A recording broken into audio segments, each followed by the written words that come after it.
Hello students, JD knowledge platform पर आपका स्वागत है। जैसे कि आपको पता है, हम यहाँ पर हर रोज़ या एक दो दिन के अंदर हिंदी की क्लास लेते हैं और हमारा जो हिंदी का जो टॉपिक है वो चला हुआ है अब संधि, यानी कि हम यहाँ पर संधि के बारे में पढ़ेंगे। और जैसा कि आपको पता है कि प्रतियोगी परीक्षाओं की दृष्टि से देखा जाए तो यह एक महत्वपूर्ण अध्याय है, महत्वपूर्ण चैप्टर है एक। हम इसके बारे में देखते हैं, जो भी इम्पोर्टेंट या महत्वपूर्ण इसके बारे में तथ्य होंगे या एग्जाम्पल्स होंगे वो आज इसके बारे में करेंगे हम। संधि। संधि शब्द का अर्थ है मेल, यानी कि संधि का पहले तो हमें अर्थ पता होना चाहिए कि संधि का अर्थ क्या है। जब तक हमें किसी भी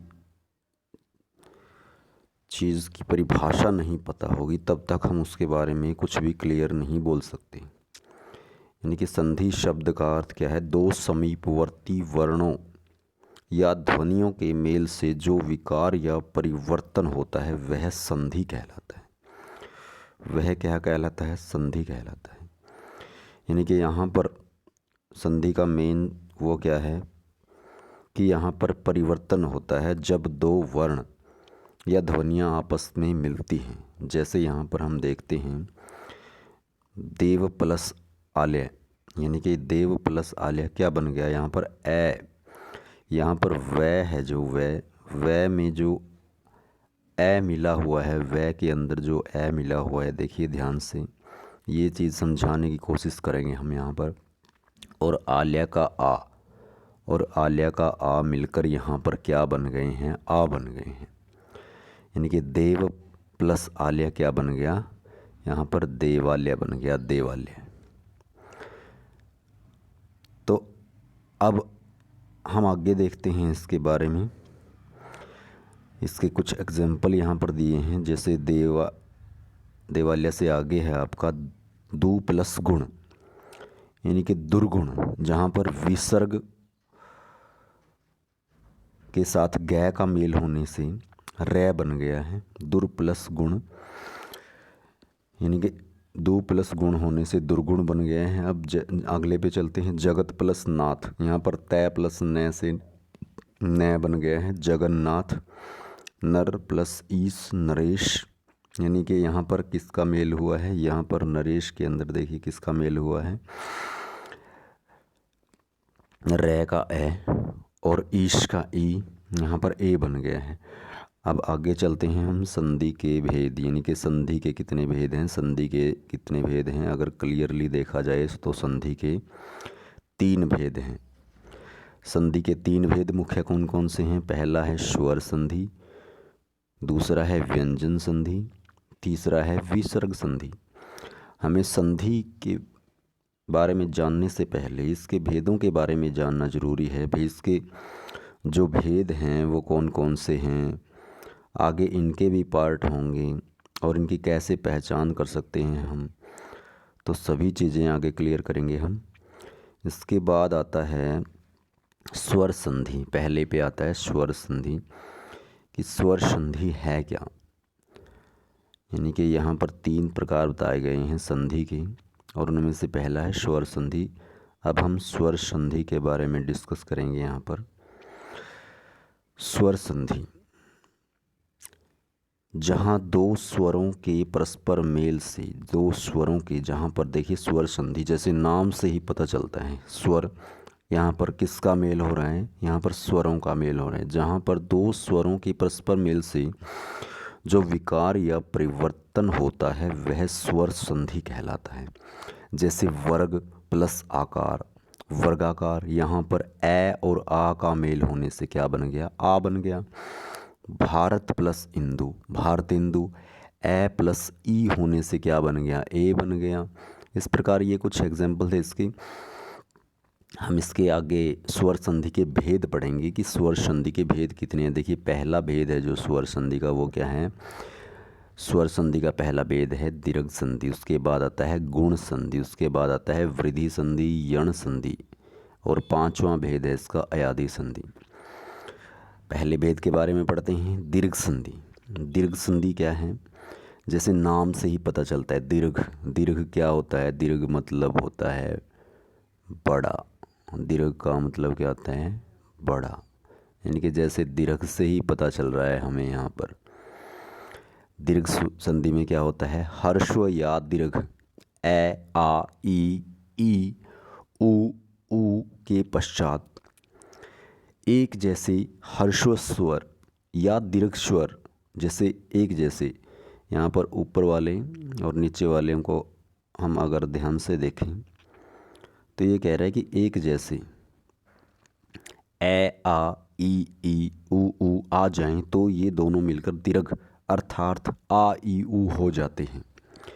क्या हो जाते हैं? आ ई उ हो जाते हैं। देखिए आज तक किसी भी हिंदी के चैप्टर में आपको, संधि के जो चैप्टर के अंदर आपको ये बात किसी ने नहीं बताई होगी जो मैं बताने जा रहा हूँ। इसके अंदर संधि के अंदर एक चीज़ देखनी बड़ी इम्पोर्टेंट है, वो महत्व रखती है संधि को बताने में। जैसे कि आप एग्ज़ाम के अंदर बैठते हैं या हम देखते हैं कि भी इसके अंदर हमें संधि बतानी है, कोई भी संधि बतानी है, तो वहाँ पर एक चीज़ ध्यान में देनी ज़रूरी है कि वहाँ पर बन क्या रहा है, बन क्या रहा है। यहाँ पर देखिए क्या बन रहा है।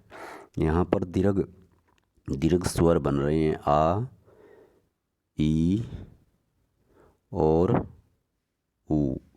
ये तीन चीज़ यहाँ पर मेन हैं, ये तीन चीज़ यहाँ पर मेन हैं। इनको ध्यान में रखिए आप, बस इनको ध्यान में रखिए। इनको ध्यान में रखने से आप ये बता सकते हैं कि दीर्घ संधि में क्या बन रहा है। सबसे अलग बात जो आज तक किसी ने नहीं बताई होगी आपको, हम बता रहे हैं यहाँ पर, जिसको देखते ही आप एक झटके में पहचान जाएंगे कि यहाँ पर बन क्या रहा है वो चीज़। ये देखिए ये चीज़ बहुत इम्पोर्टेंट है, ये चीज़ लास्ट तक याद रखनी पड़ेगी। बस यही याद रखना है आपने हर संधि के अंदर कि यहाँ पर बन क्या रहा है। मेन और अलग बात ये है। यहाँ पर हम आगे चलते हैं, फिर इसके बारे में आपको समझाते हैं, फिर देखते हैं देखिए कैसे बन रही है ये। उसके बाद आता है दीर्घ संधि। आपने पढ़ लिया कि दीर्घ संधि इनके मेल से दीर्घ संधि बनता है, राइट। उसके बारे में हम आगे देखते हैं क्या है इसका।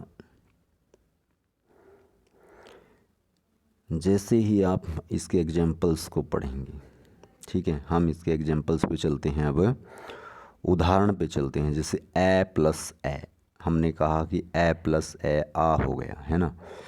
तो पर प्लस अधीन, यहाँ पर पराधीन हो गया। जो पर है, पर का रै है, रै।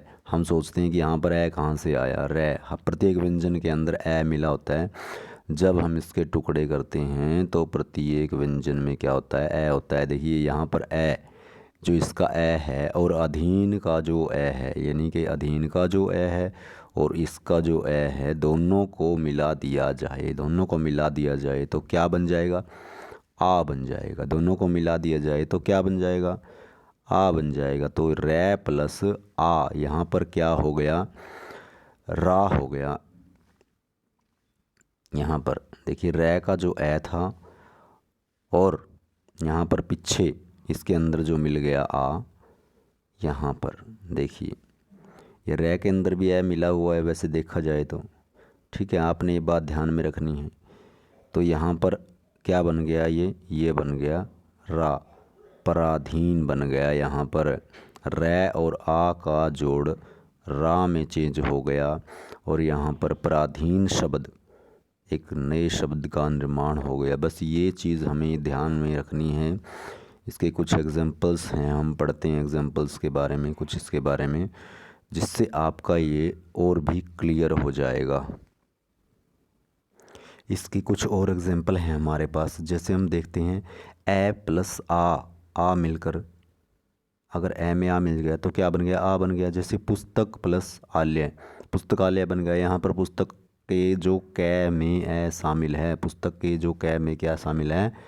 ए शामिल है। यहाँ पर उसका ए मिल गया और आलय का आ मिल गया। यहाँ पर आलय का आ मिल गया तो दोनों का क्या बन गया? आ बन गया। यहाँ पर दोनों का क्या बन गया? आ बन गया। पुस्तकालय बन गया यहाँ पर।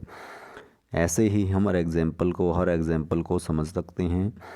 जैसे विद्या प्लस आलय, यहाँ पर आ और आ के मेल से आ बन गया। यहाँ पर विद्या का आ और आल्या का आ बन गए, विद्यालय बन गया। आ प्लस ए भी आ ही बनेगा।